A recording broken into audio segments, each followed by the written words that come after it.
Hello guys, welcome to my new blog. সকাল সকাল আমি চলে গিয়েছিলাম ডিউটিতে।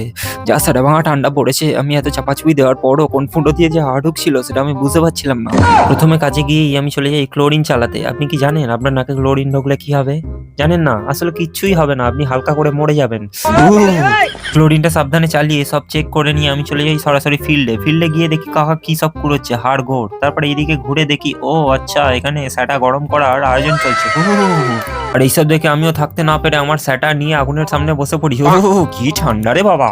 তারপরে আর সময় নষ্ট না করে আমি আন্টার্কটিকার কিছুটা বরফ গলিয়ে দার্জিলিং এর কিছুটা পাতা নিয়ে একটা লিকুইড তৈরি করলাম। কাকা আমাকে পাশ থেকে বললো ওটাকে চা বলে। আমি বললাম, কাকা তুমি চাটা খাও, নইলে তোমার খেজুরগুলো এক্ষুনি বরফ হয়ে যাবে।